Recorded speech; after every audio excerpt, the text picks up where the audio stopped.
Donc, on va parler un petit peu de la collaboration avec Teams et ce que ça nous permet de faire dans la collaboration à distance. Alors, c'est d'actualité, même si ce n'était pas fait au début exprès, mais en fait, c'est du calendrier. Je vais commencer par me présenter. Donc, je suis Ludovic Vianney, je suis formateur sur les outils de collaboration Microsoft. Dans ces outils de collaboration, on compte SharePoint et donc j'anime des formations sur SharePoint version 2010 à 2019, mais également sur Office 365 et tous les outils de collaboration. Donc, alors, il y a OneDrive, il y a SharePoint bien sûr. Et donc, ce qui va nous intéresser, c'est surtout la partie sur Microsoft Teams, qui est un nouvel outil de collaboration qui existe depuis environ 3 ans. Alors, avant d'aller un peu plus loin, juste pour avoir quelques informations sur vous, et ça va me permettre aussi d'orienter le webinaire, je vais vous diffuser un sondage.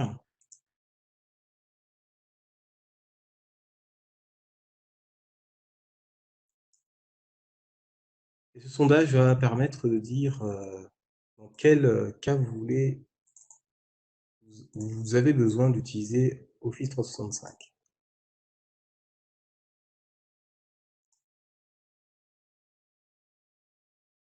Voilà, vous devriez avoir accès au sondage.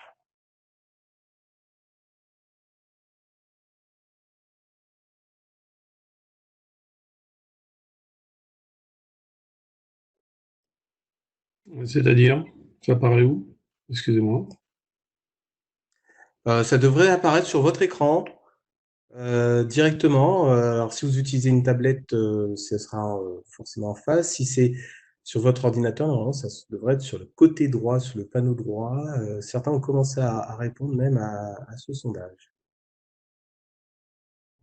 Je n'ai que les participants sur mon côté droit de l'ordinateur. Et normalement, vous devriez avoir l'état du sondage. État du sondage. Tout en bas alors. Voilà. Oui, en bas. Vu. Voilà.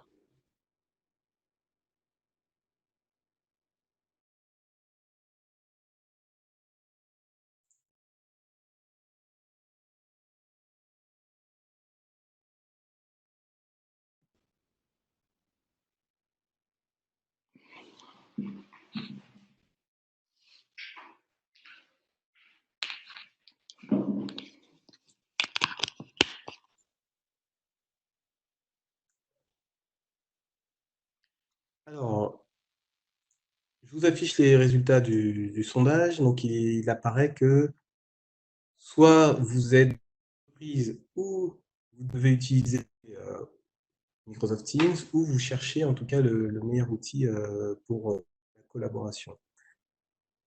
Donc, je vais orienter justement le webinaire en fonction de ces réponses que vous avez apportées. Et donc, comment il va se dérouler? Il y a environ 20 minutes de webinaire, c'est-à-dire c'est surtout moi qui vais parler et qui vais vous présenter Microsoft Teams. Et ce que vous pouvez en retirer, en tout cas ce que vous pouvez espérer avec Microsoft Teams en situation de travail à distance. Et aussi, il y aura 10 minutes de questions-réponses qui seront intégrées à la formation. Alors, juste pour le confort de tous, je vais vous demander de ne pas rallumer les micros, s'il vous plaît. Voilà. J'ai laissé couper, normalement, vous pouvez les laisser couper, sauf s'il y a quelque chose, mais tout à l'heure, il y aura vraiment des questions-réponses, donc ne vous inquiétez pas, vous aurez la possibilité de poser vos questions. Et donc, justement, c'est 10 minutes de questions-réponses. Donc, les objectifs de ce webinaire, c'est de vous présenter Microsoft Teams. On va parler de ce qu'est cet outil et ce qu'il va vous permettre de faire. Et on va voir quelques cas concrets. Déjà, on va voir comment créer une réunion en ligne avec Microsoft Teams et comment créer une équipe de travail collaboratif. Et puis, tout au long de ce webinaire, il y aura des conseils pour une bonne collaboration. Des pièges à éviter vous seront également donnés. Alors, qu'est-ce que Microsoft Teams? C'est un outil qui centralise le travail d'équipe et individuel. C'est-à-dire qu'à travers une seule fenêtre, Microsoft, ce qu'il souhaite, c'est de vous permettre d'effectuer toutes vos tâches quotidiennes. Donc, c'est-à-dire accéder à vos documents, que ce soit personnels ou ceux d'équipe, et également permettre de discuter, soit via du chat, soit via des visioconférences ou des appels téléphoniques avec Teams. Et donc, vous avez plusieurs outils qui vont vous permettre de partager des fichiers, des notes ou même des applications en équipe, que ce soit des applications Microsoft ou éventuellement non Microsoft. Sur cette image, vous voyez, hein, il y a environ 44 millions d'utilisateurs dans le monde de Microsoft Teams, mais depuis la crise du coronavirus, il y a 12 millions de personnes qui ont dû utiliser Teams, soit parce qu'ils n'avaient pas trop de solutions, ou sinon, ben, forcément, leur entreprise leur a dit ben, maintenant il faut utiliser Microsoft Teams. Et malheureusement, parmi ces 12 millions, peu ont été formés vu la durée assez courte pour se mettre à Microsoft Teams. Alors, qu'est-ce qu'on peut expliquer Microsoft Teams? Donc, je vais vous faire une démonstration. Donc, on va voir les repères importants de Microsoft Teams. Comme ça permettra à tout le monde d'avoir une vue assez claire des différentes fonctionnalités. Et puis, on va voir deux exemples, c'est-à-dire créer une réunion en ligne et créer une équipe. Et éventuellement, si on a un peu plus de temps, on verra aussi comment gérer ces fichiers. Alors, ici, je suis sur Microsoft Teams. Donc, Microsoft Teams, c'est un outil qui va vous permettre de travailler dans différentes situations de travail. Les repères importants à acquérir dans Microsoft Teams, c'est ici activité, c'est-à-dire tout ce qui va se passer en votre absence. Vous pouvez avoir des collègues, même des fournisseurs, des prestataires qui interagissent avec vous, répondent à vos messages, attirent votre attention. Eh bien, activité, ça vous permet de voir tout ce qui s'est passé en votre absence. Vous retrouvez ici les conversations, donc vous aurez l'historique de toutes les conversations que vous avez eues avec une personne. Donc là, c'est des conversations individuelles. Vous avez équipe, donc là, on est sur des conversations sur un travail collaboratif. On va avoir une équipe de travail et on va collaborer au sein de cette équipe. Sur la gauche, on a calendrier. Et donc, si vous utilisez déjà Outlook, eh bien, votre calendrier Outlook va se voir directement dans Teams. Vous aurez les mêmes réunions, les mêmes événements dans ce calendrier. Vous avez Appel. Pour faire simple, Appel, c'est l'outil qui va vous permettre d'utiliser votre ordinateur comme d'un téléphone. Donc, vous allez pouvoir passer des appels ou même des visios grâce à Teams. Et puis, vous avez Fichier, ce qui est votre vue de fichier. Donc, vous allez voir tous les derniers fichiers modifiés, mais également vos fichiers personnels. Vous avez ici, donc, ce composant, c'est pour créer une nouvelle conversation. Donc, si je clique dessus, je vais pouvoir faire une conversation avec Ludovic, par exemple. Et là, on est sur des conversations personnelles. On a un outil qui permet de faire de la recherche ici, qui va vous permettre de rechercher des messages, des fichiers, mais également va vous permettre de retrouver le contenu qu'a créé une personne dans Teams, quelle que soit l'équipe. Et puis ici, vous avez votre profil personnel. Et donc, dans ce profil personnel, vous retrouvez le statut de disponibilité, c'est-à-dire que vos correspondants dans l'entreprise vont voir si vous êtes occupé ou pas. Vous avez ici enregistré qui va vous permettre de retrouver des messages, puisque si vous utilisez déjà Teams, vous avez peut-être remarqué qu'il est très facile de produire des messages et donc on peut se retrouver perdu. Et là, ça permet de les retrouver, comme si on utilisait l'indicateur dans Outlook pour mettre ces messages de côté, ou les favoris Internet pour retrouver ces sites. Et puis, on a paramètres où on va retrouver son environnement de travail personnel. Donc ça, c'est les quelques repères indispensables à Microsoft Teams. Et dans un premier temps, nous allons voir une première chose, c'est créer une réunion en ligne. Donc ici, vous avez donc votre calendrier. Donc c'est une copie du calendrier Outlook. Et donc, si vous avez besoin de planifier une réunion en ligne, eh bien, en faisant nouvelle réunion, vous allez retrouver une fenêtre qui est semblable à Outlook. Alors, je dis bien semblable parce que ce n'est pas tout à fait pareil. Et là, vous allez pouvoir créer votre réunion, comme vous le faites habituellement dans Outlook. avec les heures, etc. Et cette réunion peut également éventuellement s'intégrer dans une équipe.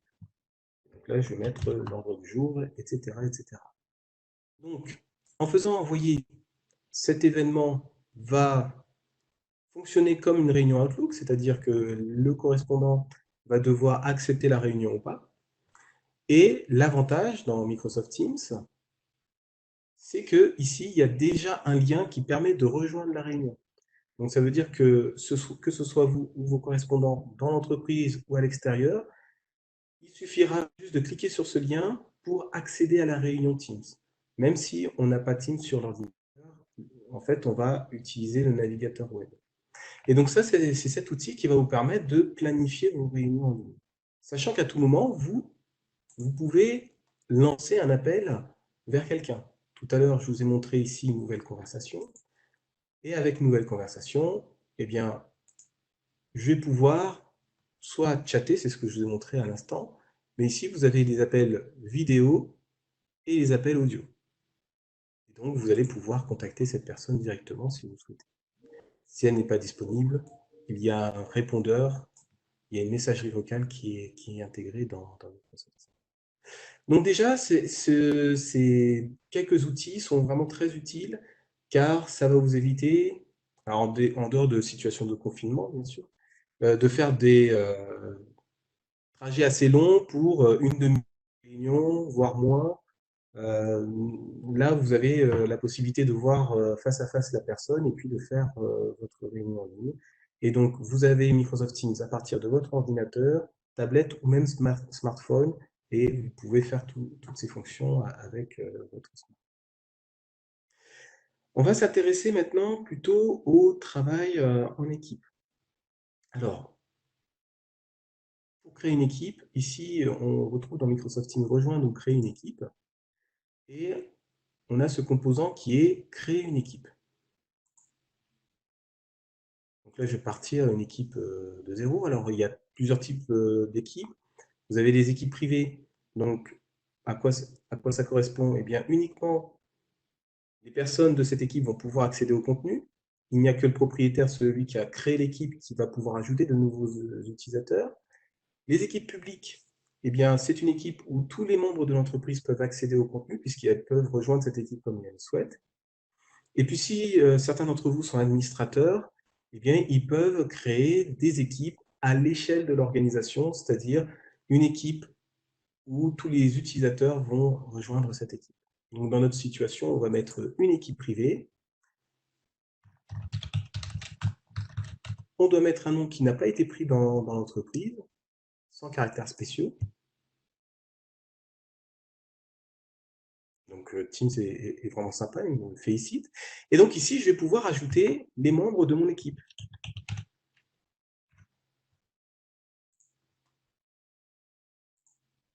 Et je vais avoir deux statuts, membre ou propriétaire. Ça va me permettre de dire la fonction de chacun. Alors, en fait, un propriétaire, la différence, c'est que non seulement il va pouvoir modifier et collaborer, mais il va s'occuper de la structure.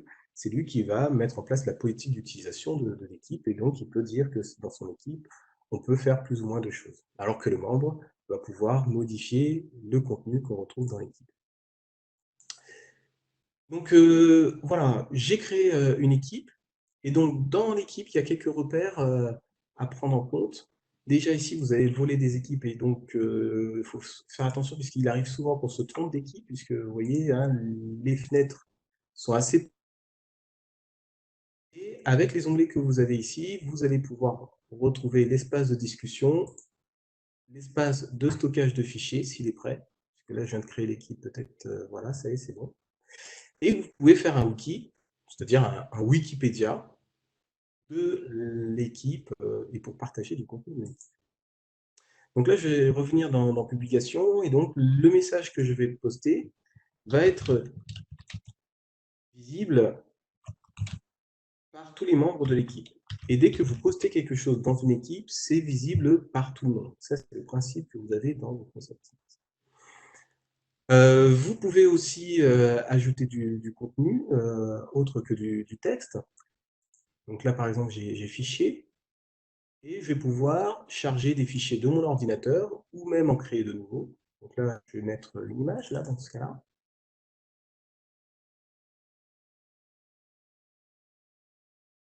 Et donc cette image va être accessible à tous les membres de l'équipe.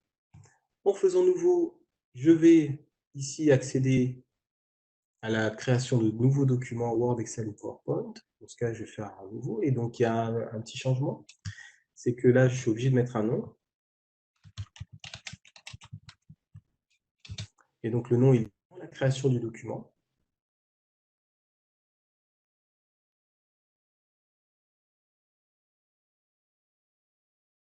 Et donc, la particularité, c'est que le Word que vous avez dans Teams est un Word allégé, donc vous n'avez pas toutes les fonctionnalités. Si on regarde le ruban, ici, il y a moins de fonctionnalités, ça se voit très bien. Et si vous avez par exemple des macros, c'est-à-dire des micro-programmes Excel, vous ne pourrez pas les exécuter, vous êtes limité dans Microsoft Teams.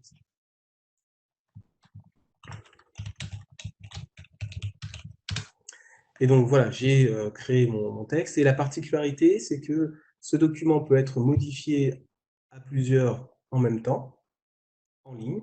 Je l'ai fait jusqu'à 21 personnes. Alors forcément, plus on est nombreux, plus il faut se coordonner et chacun s'occupe d'une partie en particulier. Mais l'avantage, c'est qu'on n'a pas besoin que quelqu'un quitte le document pour le libérer. Et il suffit de faire fermer pour pouvoir avoir accès à ce document. Après, si vous avez besoin de faire d'autres opérations, c'est tout à fait possible. C'est-à-dire, vous pourrez modifier le document autant de fois que vous voulez. Vous pourrez même revenir sur d'anciennes versions de ce document si vous en avez besoin. En cliquant sur le document, sur le nom du document, vous allez retrouver ici, bien sûr, ce document en modification. Et vous allez aussi avoir une fonctionnalité qui va être intéressante si vous modifiez le document à plusieurs, c'est ici Conversation. C'est-à-dire que si vous utilisez Conversation, vous allez pouvoir dire, bien, par exemple, j'ai commencé à modifier le doc, etc., etc. Et donc, vous pouvez mettre dans votre document toutes les informations nécessaires. Et là, en faisant fermer, je reviens dans Publication, je retrouve bien mon document plus les commentaires qui auront été apportés. Donc, ça veut dire que vous n'êtes pas obligé avec Teams, hein, si vous l'utilisez tous dans votre entreprise d'une bonne façon, vous n'êtes pas obligé d'être tous, comment dire, vous n'avez pas besoin de vous envoyer des emails, puisqu'en fait, vous avez tous les outils dans Teams, dans la même fenêtre, qui vont vous permettre d'effectuer votre travail quotidien. Donc, vous allez pouvoir publier des documents. Et l'avantage, c'est que ces documents vont être accessibles à tous les membres de l'entreprise, quel que soit le lieu où ils se trouvent, en modification d'office. Et également, ils auront le suivi grâce aux commentaires, les conversations que l'on peut apporter à ce document. Donc, vous voyez, même en situation comme la nôtre, situation de confinement, on peut continuer à travailler, continuer de retrouver ces documents avec Microsoft Teams. Mais dans l'idéal, en amont, il faut quand même se concerter pour voir ce qui est possible de faire avec Microsoft Teams. Donc voilà, ça c'était quelques éléments de démonstration qui vous montrent bien ce que vous pouvez espérer avec Microsoft Teams. Non, je vais vous remettre mon PowerPoint. Et avant d'aborder les questions-réponses, c'est quelques conseils sur la bonne collaboration avec Microsoft Teams. Puisque effectivement, c'est qu'une démonstration que je vous ai faite. Mais la première chose, c'est de travailler en mode projet pour la création de l'équipe. Parce qu'en fait, il va falloir en équipe discuter de vos habitudes de travail, ce dont vous avez besoin, pour réfléchir à l'équipe que vous allez mettre en place et à la construction de cette équipe éventuellement. Par exemple, au niveau des fichiers, vous allez dire où vont se trouver les fichiers et dans quelle équipe. Conseiller aussi, c'est d'avoir 2 à 3 propriétaires par équipe. Pourquoi? Mais en cas d'absence, s'il y a un propriétaire qui est malade ou qui a quelque chose, eh bien, il y a toujours quelqu'un qui va pouvoir ajouter de nouveaux membres, par exemple, s'il en est besoin. Ce qui est aussi conseillé, c'est une unique source de fichiers, c'est-à-dire que le fichier que vous allez modifier surtout celui-ci, très important, ne le modifiez pas sur votre ordinateur, sur Teams et sur un autre espace encore. Il faudra choisir votre ordinateur ou un autre espace.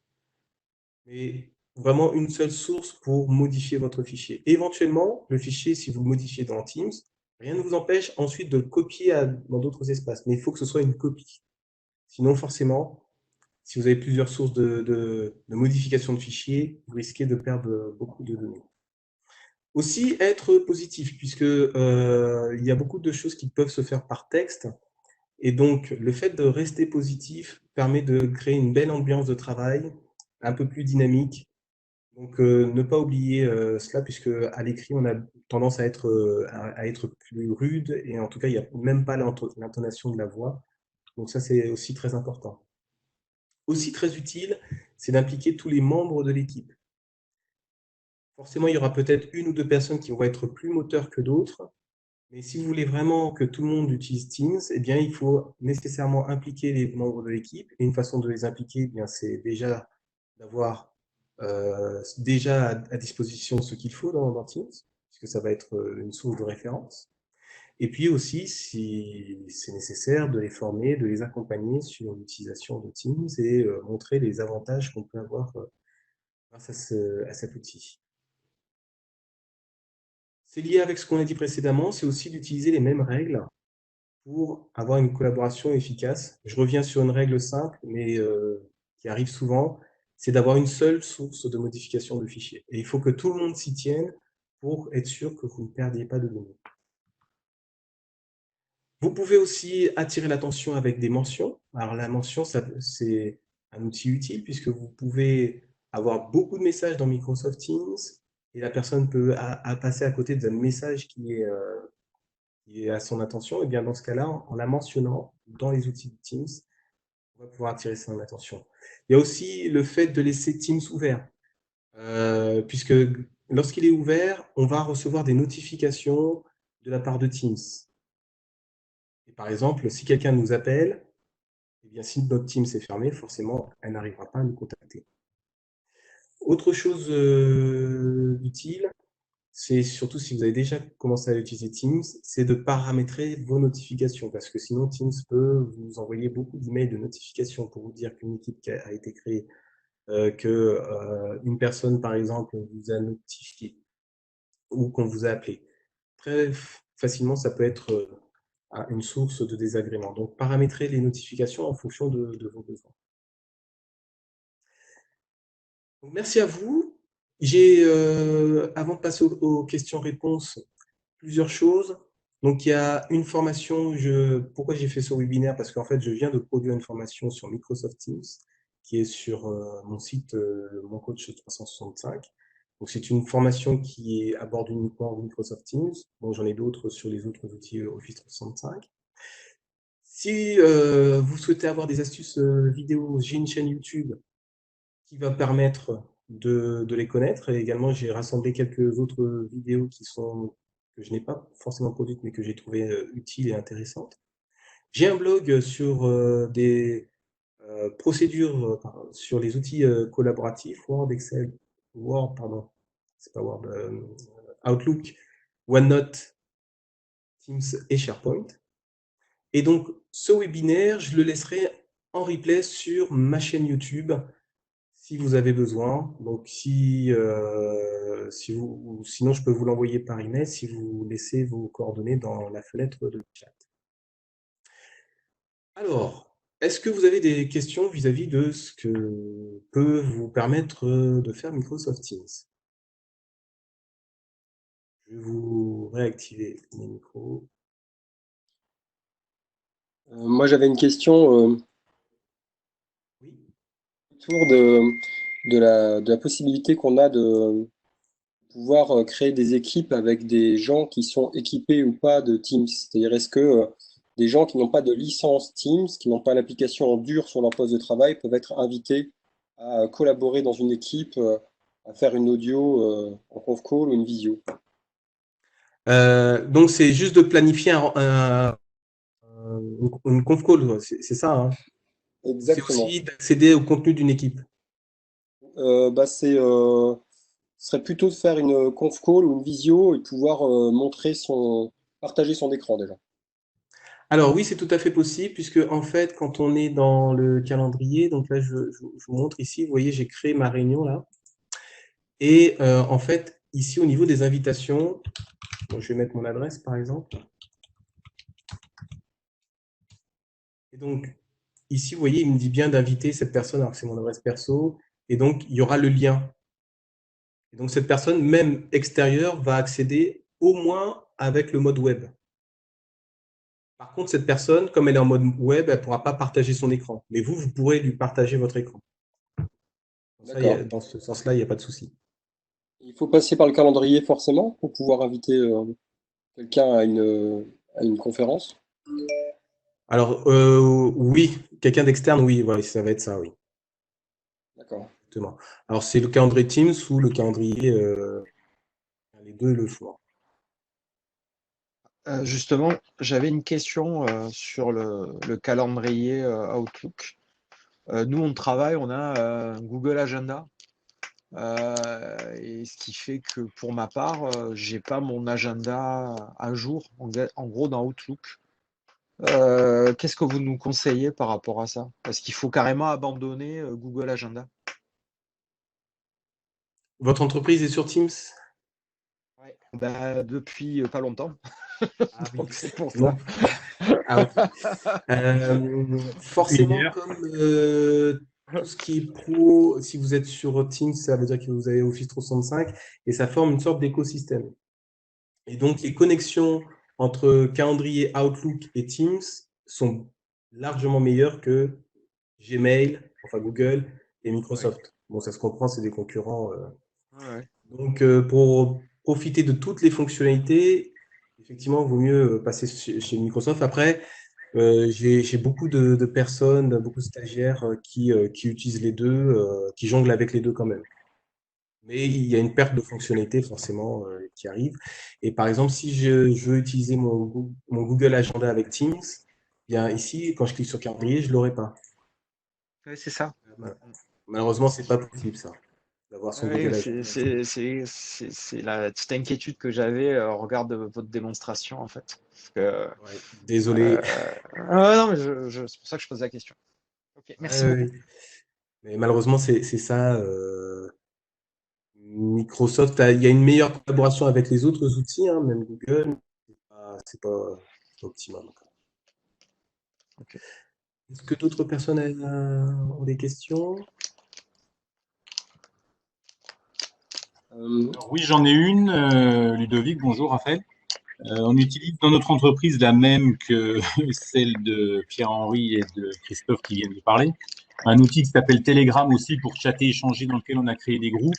Est-ce qu'il est conseillé de le garder ou on peut tout basculer sur le mode conversation avec des groupes différents dans Teams? Ah, je connais pas Telegram, ça permet de faire quoi? Juste des échanges de chat, c'est ça? Ouais, c'est une sorte de WhatsApp version un peu plus professionnelle. Et vous retrouvez les conversations par téléphone ou que par Ouais, c'est ça, on a un fil de conversation et puis on oui. peut échanger des documents.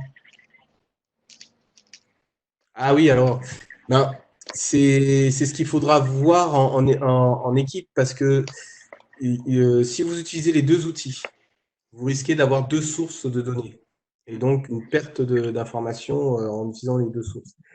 Euh, Si vous utilisez Teams, voilà, l'avantage de Teams, c'est que c'est déjà dans le domaine de l'entreprise, c'est sécurisé par l'entreprise. Bon, votre outil, c'est peut-être le cas, mais comme je ne le connais pas, je ne pourrais pas m'engager plus que ça. Mais voilà, la particularité de Teams, c'est qu'on est déjà dans le domaine de l'entreprise avec la connexion avec les autres outils d'entreprise. Ok, C'est le point fort. ok, ça marche. Merci. Je vous en prie. Il y a un paramétrage à faire pour que le calendrier Outlook apparaisse dans Teams, car moi, c'est pas mon cas, et bon, c'est peut-être parce que j'ai deux comptes Microsoft avec deux licences différentes. Et je voulais savoir s'il y avait un réglage à faire dans les paramètres. Alors, le calendrier principal, c'est quel compte dans Outlook? Vous savez? C'est le compte, j'ai deux licences, une licence petite entreprise et une licence premium business. Et donc, Outlook a été créé à l'époque où j'avais la licence petite entreprise.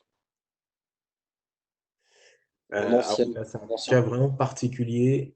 Euh, On verra ça demain. je vais me renseigner, je vais noter ça. Il y a une J'ai le licence même Pro Pro problème, et hein. Business, c'est ça? Ouais, J'ai moi le j'ai même business problème ingénieur. pour information. T'es pas le seul, PH. Pour Et moi, puis on est PH, tous, on je est, pense qu'on est tous pareils parce que je suis on est pareil. tous pareils.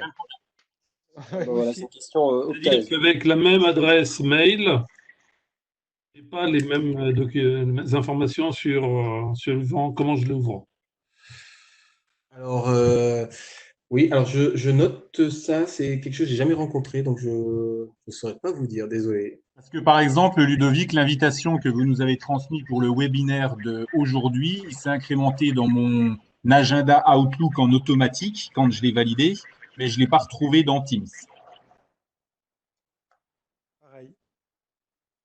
Ah oui, d'accord, donc il fait pas le lien avec le bon calendrier. Je me demande si notre Outlook qu'on utilise sur nos PC, c'est bien le Outlook de Office 365. Enfin, je sais pas, je suis pas un spécialiste, mais j'ai l'impression que c'est pas les mêmes en fait, si je puis me permettre. Christophe, Oui.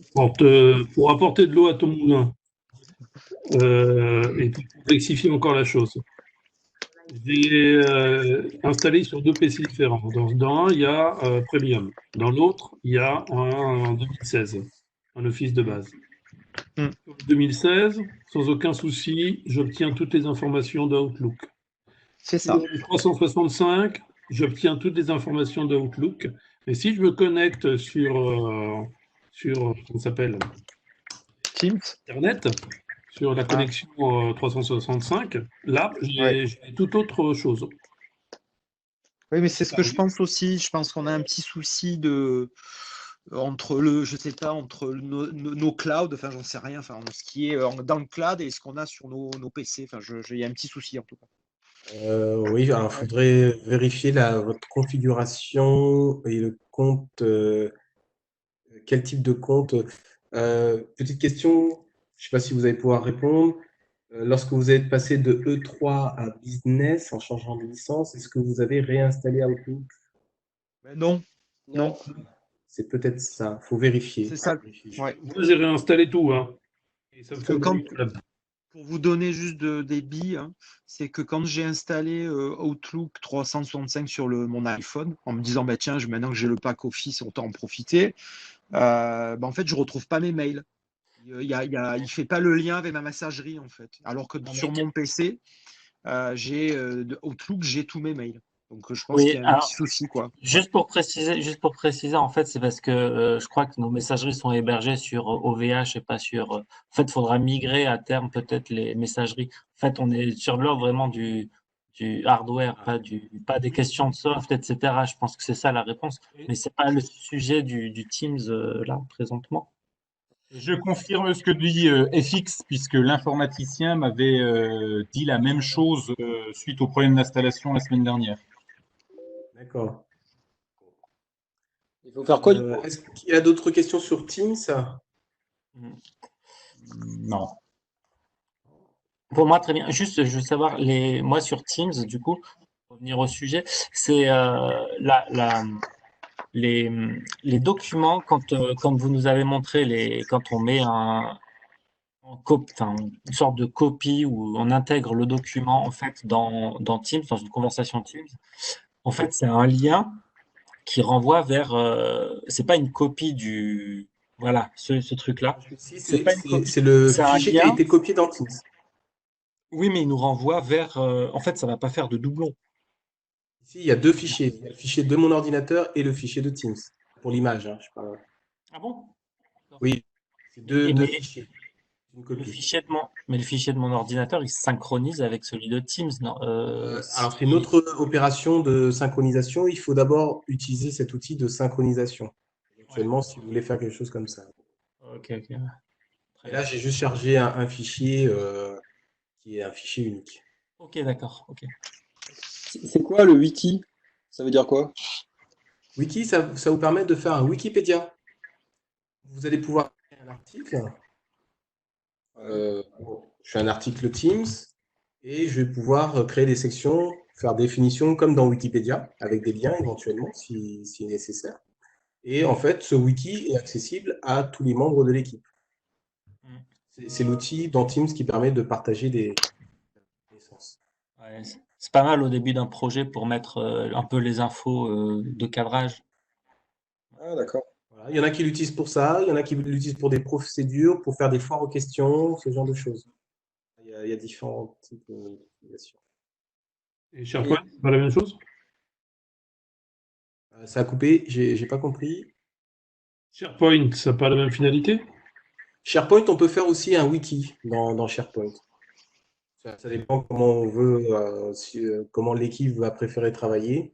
Si elle veut un outil assez simple et opérationnel, donc ça va être plutôt Teams. Après, si on veut faire un vrai intranet d'entreprise, ça va être plutôt SharePoint qui va permettre de faire ça. Mhm. Et là, on va aller beaucoup plus loin sur le type de wiki qu'on peut faire. Là, on parle d'un wiki qui peut faire 5000 pages, par exemple. Ok. Par rapport aux notifications, ça se règle dans les paramètres, demande Steph. Oui, vous avez les notifications ici qui sont accessibles avec paramètres là. Vous avez notifications qui vont permettre de paramétrer vos notifications en fonction de ce que vous souhaitez. Et Ah, ok.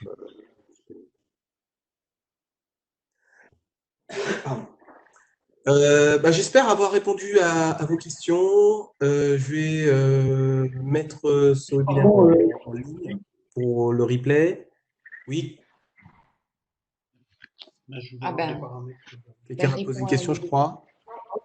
il est parti, Stéphane. Il a eu un autre appel. D'accord. Donc oui, je vais mettre ce webinaire en ligne. Comme ça, vous allez pouvoir avoir toutes les infos liées à ce qu'on a vu sur le travail à distance avec Teams. Alors, en tout cas, débuter le travail à distance avec Teams. Si vous voulez que je vous l'envoie sur votre boîte email, il suffit d'utiliser l'espace de chat. Comme ça, je vais vous envoyer un lien qui va permettre d'accéder directement à la vidéo et au support PowerPoint si vous le souhaitez.